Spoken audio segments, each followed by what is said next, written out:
చూడండి, కొన్ని కొన్ని పళ్ళు ఉంటాయి, పైకి చాలా బాగుంటాయి. మీరు ఇలా విప్పి చూశారనుకోండి, లోపల ఎర్రగా ఇంతంత పురుగులు పట్టుంటాయి. పురుగు ఎలా వెళ్ళింది లోపలికి? పండు అవకాశం ఇచ్చింది. పండు అవకాశం ఇవ్వని నాడు పండుకి సూక్ష్మరంధ్రం ముందు ఏర్పడింది ఎక్కడో. ఆ సూక్ష్మరంధ్రంలోంచి పురుగు లోపలికి వెళ్ళింది.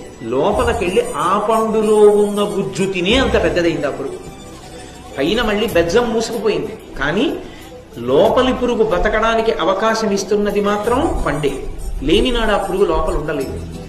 మీరు అవకాశం ఇవ్వని నాడు మీ పక్కన దుర్మార్గులు కూర్చోలేదు. ఒకవేళ ఏదో కారణం చేత వాడు వచ్చి పక్కన కూర్చున్నా మీకు సంగం కుదరదు. మీరు వాడిని అంటి ఉండడు. వాడి బుద్ధి తెలియగానే మీరు దూరం అయిపోతారు. విడిచిపెట్టేయాలంతే, దగ్గరికి చేర్చకూడదు. ఇంకా ప్రమాదం. ఎందుకంటే మీ బుద్ధిని, మీ ప్రశాంతతని పాడు చేసేస్తారు వాళ్ళు. ఒక్క మాట చాలు పట్టుకోవడానికి.